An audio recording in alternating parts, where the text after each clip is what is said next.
Hello, welcome to Book Journey.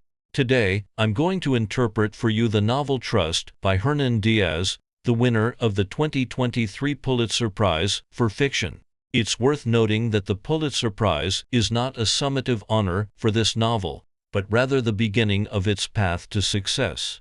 Following this, the novel was shortlisted for the Booker Prize and was selected as one of the best books of the year by more than 30 media outlets, including the New York Times, the Washington Post, Time, and National Public Radio. It was also chosen as one of the 12 must-read books of the year by The New Yorker. This novel, which is about 170,000 words in Chinese translation, quickly demonstrated its unusual crossover ability. It appeared not only on former President Obama's 2022 favorite book list, but also garnered fans from the entertainment industry, such as actress Natalie Portman and singer Dua Lipa. Moreover, it caught Hollywood's attention as soon as it was released. HBO secured the TV adaptation rights and is currently in the process of filming, with Oscar-winning actress Kate Winslet not only starring but also serving as a producer. It is not very common for a novel of considerable depth, which has received high acclaim from the mainstream literary world, to be developed into a commercially viable product so quickly. However, if you read the full text of Trust, you will easily understand that this novel indeed has a good foundation for adaptation. We will elaborate on this a little later when we talk about the plot of the novel. In May 2024, the author of Trust came to China with his newly published Chinese translation and had lively discussions with several well-known Chinese writers, including Bi Feiyu, Zhao Bai, Zhu Zichen, and Zhang Yiran in Shanghai, Nanjing, and Beijing. During this rare opportunity, I had the chance to have an in-depth discussion with Diaz about the textual strategies of Trust. All these contents have been integrated into this interpretation manuscript. I hope that these first-hand materials from the author will help you understand this novel, which is both challenging and profound. As usual, let's first get to know the author of Trust through a brief introduction. In the hierarchy of the world literary scene, Hernan Diaz's resume is not long, but it is full of highlights. Diaz, originally from Argentina, was born in Buenos Aires in 1973. When he was 2 years old, a military coup occurred in Argentina, and little Diaz moved to Sweden with his family across the globe. It was not until 8 years later, when the situation in Argentina stabilized, that he returned to his homeland. This childhood experience may have laid the foundation for Diaz's cosmopolitan background to some extent. Diaz has been interested in writing since he was a child, even enjoying performing as a writer and showing off the stories he made up to his parents. After obtaining a bachelor's degree in literature from the University of Buenos Aires, he moved to London to pursue a master's degree at King's College. After graduation, he moved to the United States, where he currently serves as the editor-in-chief of an academic journal at Columbia University, while also working on his novel writing. On the surface, Diaz's career has been quite smooth. To date, he has only published 2 novels, yet both have made it to the final shortlist of the Pulitzer Prize for fiction, the highest literary award in the United States. Moreover, he won the Pulitzer Prize for his second novel, Trust. His hit rate is astonishing. With these 2 novels, he has not only received a series of awards of various sizes, but also had them translated into 30 to 40 languages.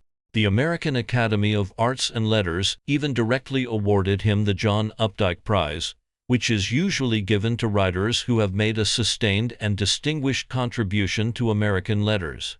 It is quite unusual for Diaz to receive such an honor based on only 2 works. It is no exaggeration to say that Hernan Diaz is one of the hottest names in the international literary world at present. However, having the opportunity to get close to Diaz this time, I learned that behind this seemingly smooth resume, there are actually many hardships and setbacks. Diaz actually started writing very early, but he did not have the opportunity to publish until he was 44 years old. Now, after all the hard work has paid off, he values the hard-earned writing opportunity even more. He was busy working on his next novel even on the flight to China.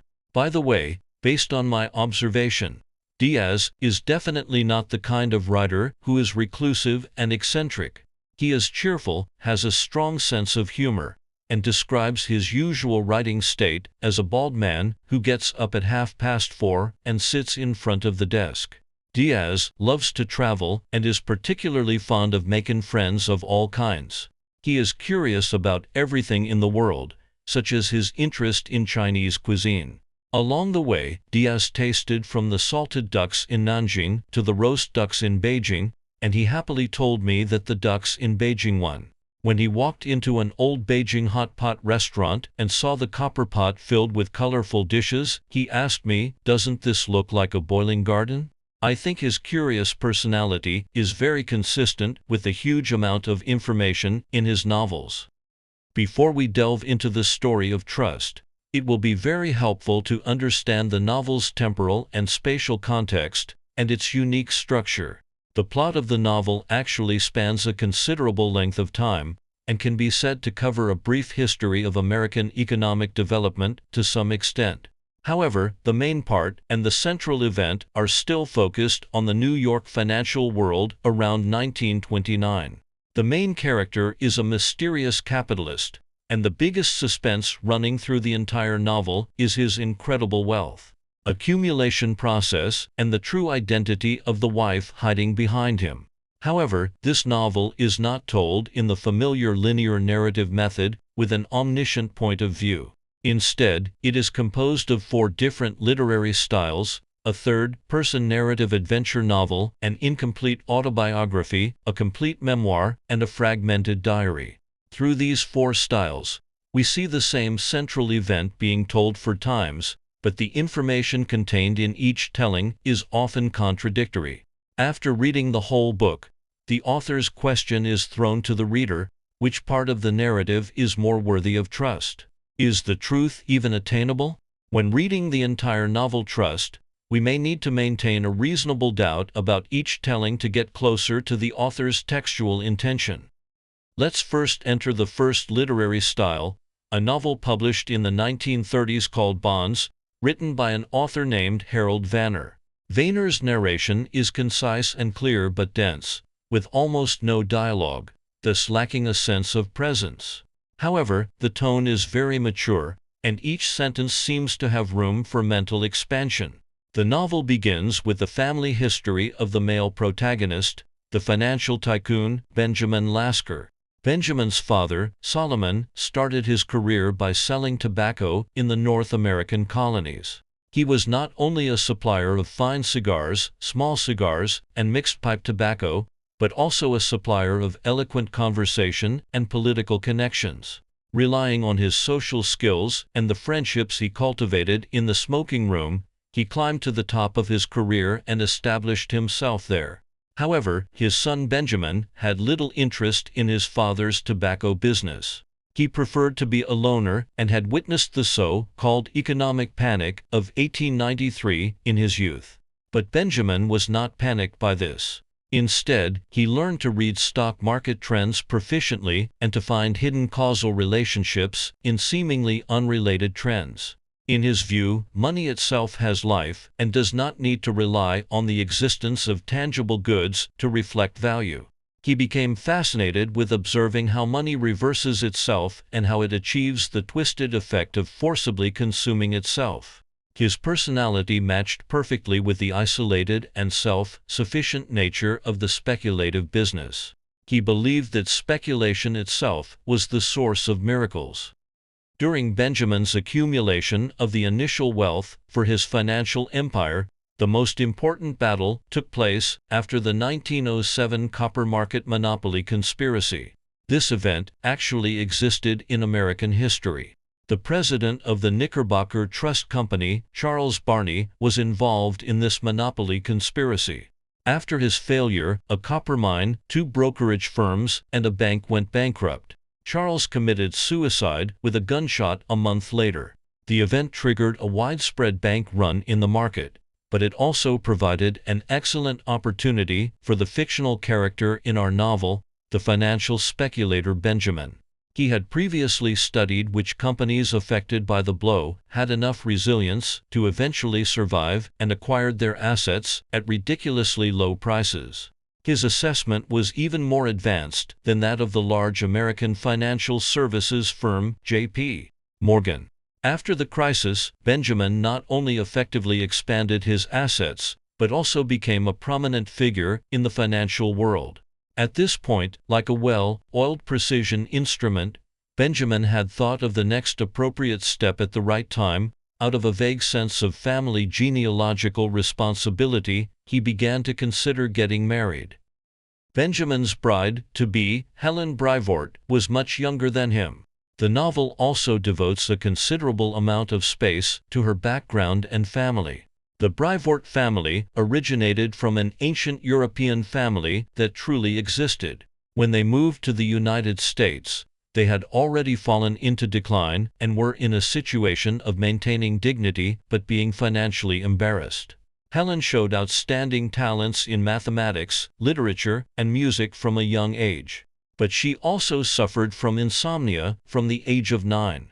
Like many ancient families wandering between the European and American continents, in the early 20th century, Helen, gradually entering adolescence, also traveled with her parents to Zurich, Switzerland, in search of new social opportunities. Unexpectedly, her father, who had been dedicated to cultivating his daughter's talents, was overwhelmed by the war clouds hanging over Europe.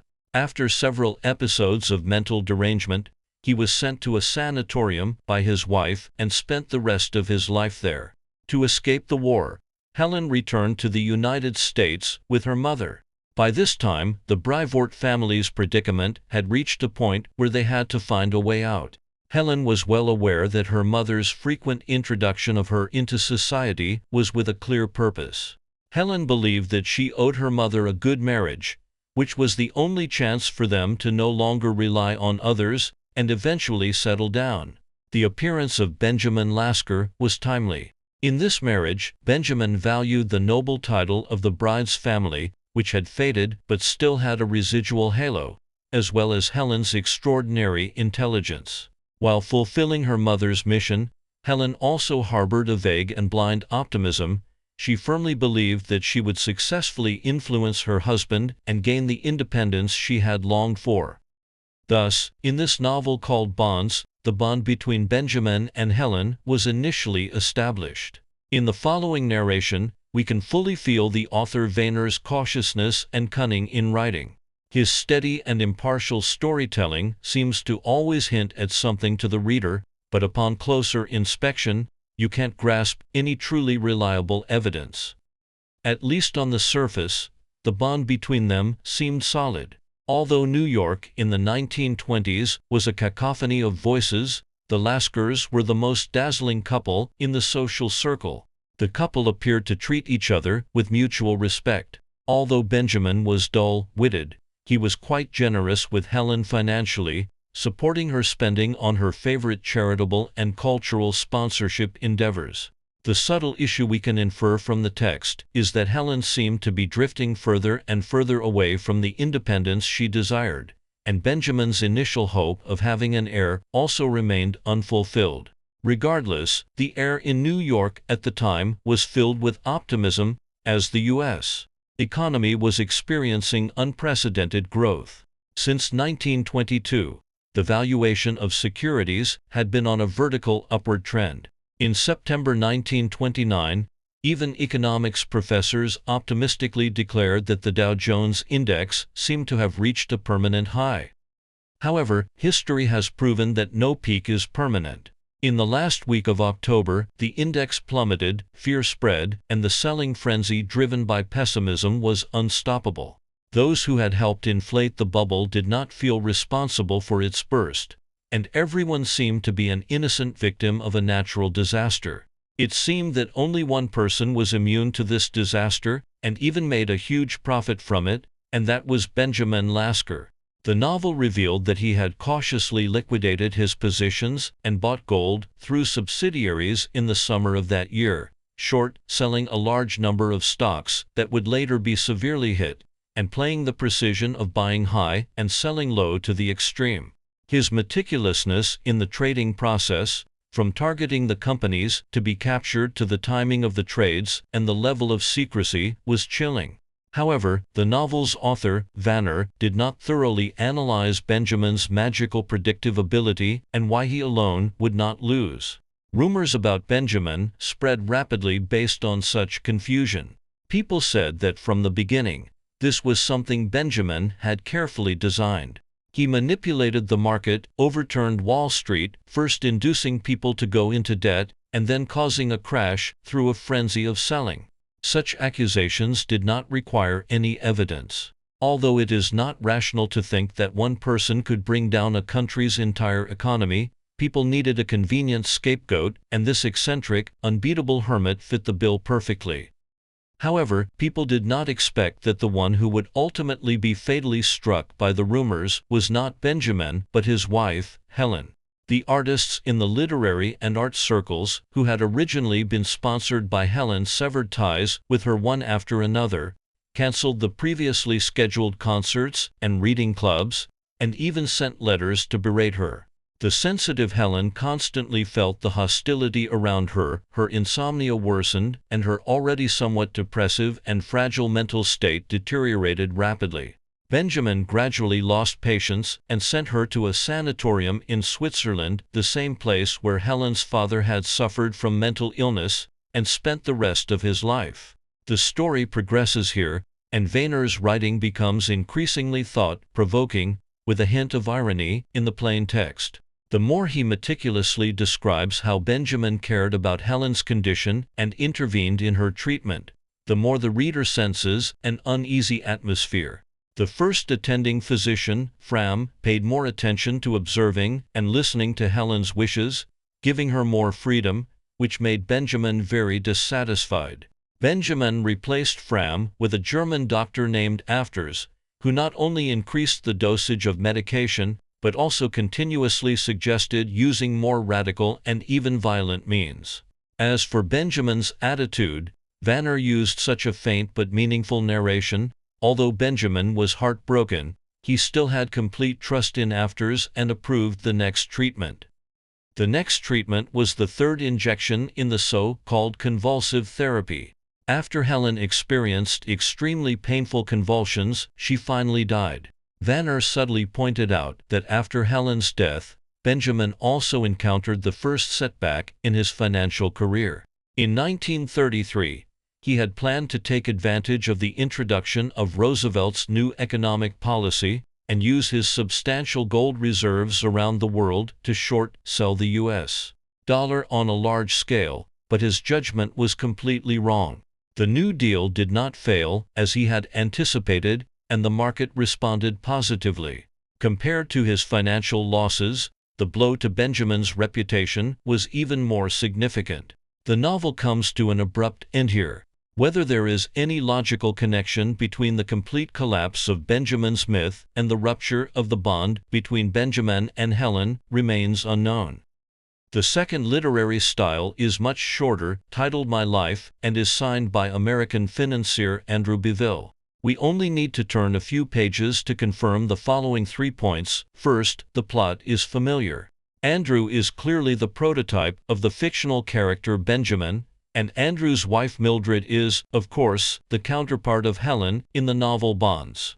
Second, rather than being an autobiography, it is more like an unfinished manuscript. There are hardly any details, and many parts are just brief notes, more like an outline for an autobiography, so the text is overall dry and dull. Third, judging from these unfinished drafts alone, although the temporal and spatial coordinates and plot lines seem very similar, the author's stance and attitude are clearly very different from those in Bonds. Andrew's self-description is pompous and portrays himself as flawless. In his view, his ability to remain unbeatable in any adversity is due to his talent for combining personal gains with national interests. He describes his short selling of the stock market as an effort to correct and purify the market, while simultaneously criticizing the Federal Reserve's unbridled interventionism, calling the Fed criminals and scoundrels. Another reason he believes he has been successful is his warm and happy marriage with Mildred. In his account, Mildred did not suffer from the horrifying mental illness as Helen did in Bonds, but died of cancer. The third literary style is titled Memories of a Memoir, written by a woman named Ada Pulitzer.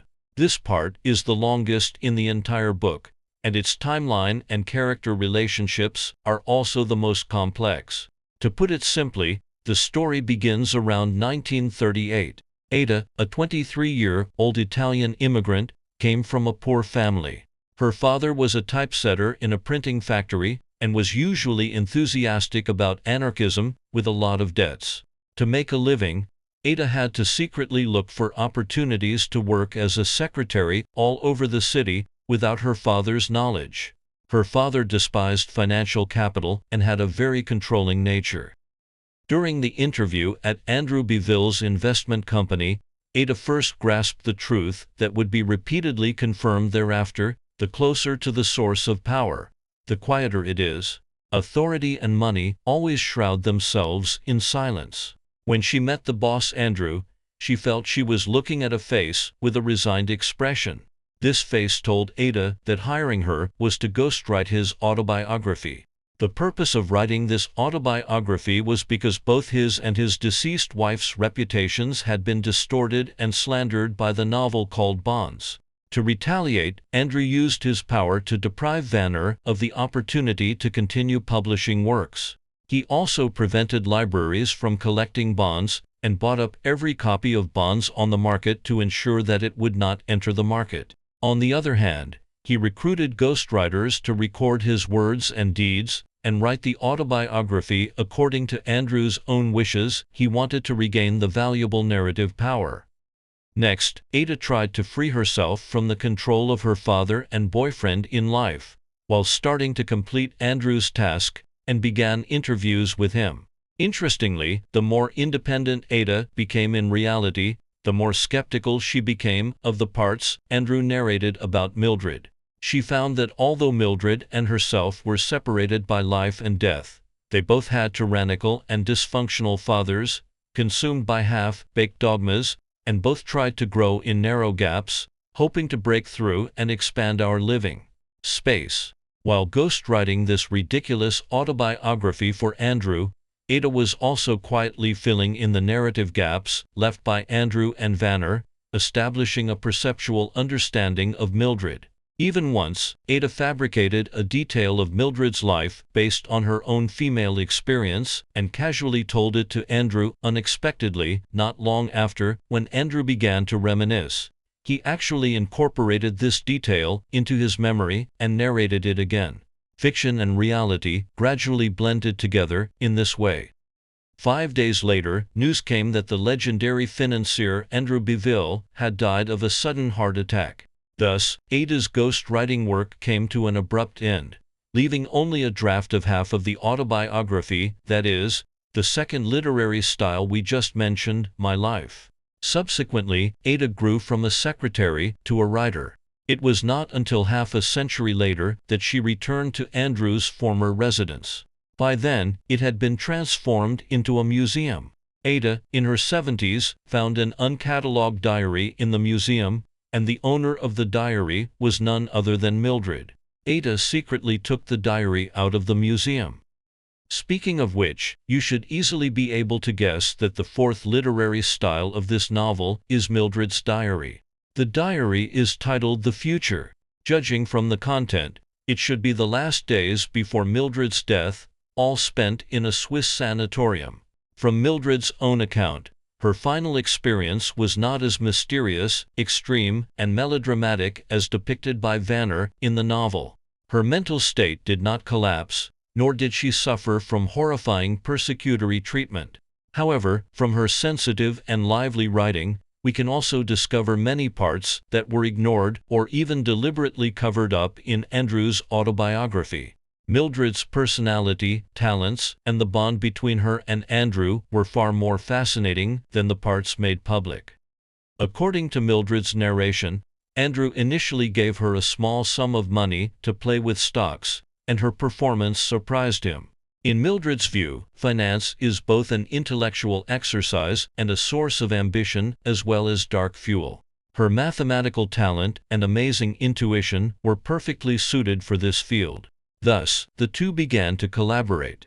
Andrew stood prominently in the foreground while teaching his wife the rules of investment.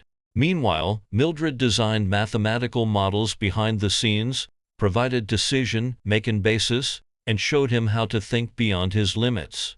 In Mildred's eyes, Andrew had obvious weaknesses in investment decision-making because he always mistook suspicion for depth and hesitation for analysis.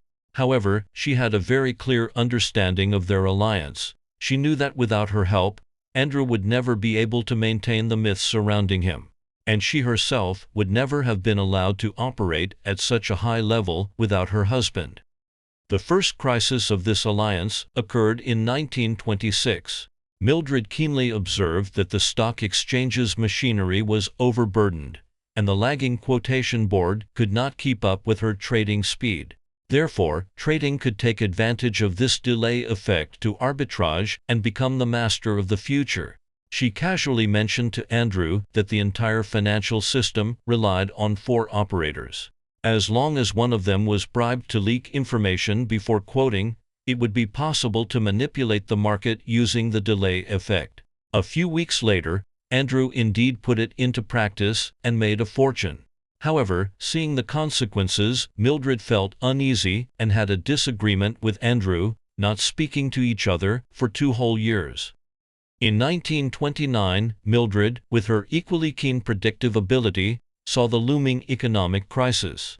But initially, Andrew was hesitant. Mildred could only subtly influence Andrew to accept it, making him gradually think that it was his own idea, just like how the ghostwriting secretary Ada successfully implanted fictional details into Andrew's consciousness in the third part. These 2 details form a very interesting contrast. Influenced by Mildred, Andrew neatly liquidated his positions in early September and made a miraculous turnaround. In Mildred's eyes, everything was like a piece of music played in reverse. If one went against the market, the more the stocks depreciated, the greater the profits that could be extracted. After the Great Depression, Mildred had proposed to organize a recovery plan and donate most of the profits, but her increasingly weak body did not allow her to invest more energy. Naturally, Andrew was unwilling to give up the huge wealth, and only agreed to scatter a few crumbs in the name of his wife. The diary ends with the fragmented records of Mildred's dying moments, like a poem that did not have time to be finished. After reading the entire book, it is clear that there is a significant discrepancy between Andrew's narration and his true character. So, is Mildred's image completely trustworthy? On this issue, Diaz has also said many times in interviews that he hopes readers will realize that this character is complex, and the fourth part is also an unreliable narration. Mildred is not the common female victim image in literary works. Even in her diary, we can see that for Andrew's sudden wealth and the market crash, this financial female genius still bears inescapable responsibility, and her hands are also stained with blood. However, she also shows a certain sense of guilt and self-reflection in this process. Her emotional alienation and rejection of Andrew, as well as her actual behavioral exploitation and dependence, are influenced by social pressure and driven by her own character and ambition. Therefore, when reading Mildred's statements, we also need to be aware of the complexity of this character. 4 ways of telling one story is the biggest and deepest characteristic of trust. We do not necessarily have to choose to fully believe any one version, but we can review these 4 versions, compare their similarities and differences, and reorganize and piece together these contradictory narratives. In fact, through this process, we have already completed the analysis of this novel. In this vividly depicted story with lively characters, which is particularly suitable for adaptation. We see how power intervenes in the narrative, how it influences the national economy, people's livelihoods, and the fragmentation of human nature through the narrative, and we can also glimpse the essence of finance through the various real-life historical events that appear in the novel. Finance is never isolated. It is deeply intertwined with human nature. The author uses many words with double meanings in the book to indicate this point.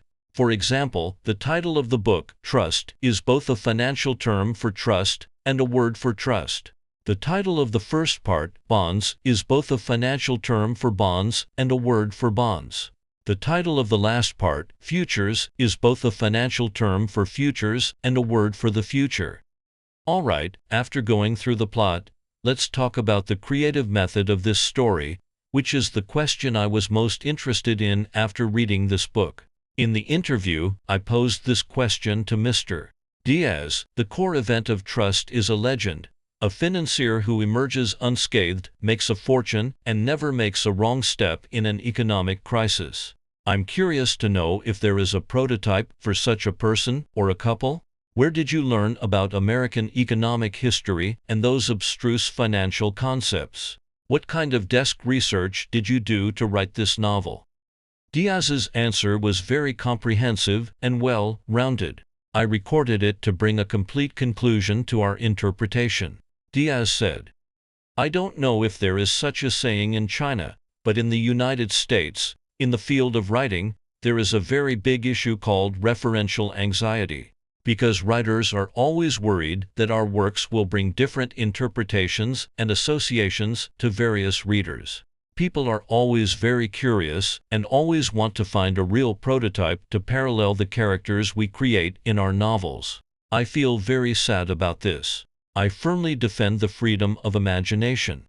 I don't know if there are any young writers here today. I hope we all do not give up the right to freely imagine."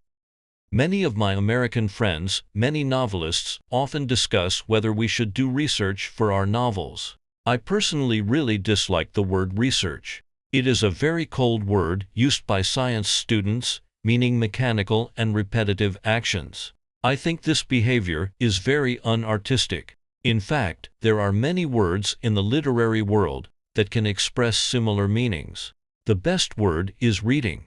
Reading is completely different from research. It involves bringing your personal emotions, your background, your associations, and many other things, trying to resonate with the book. I also read a lot personally.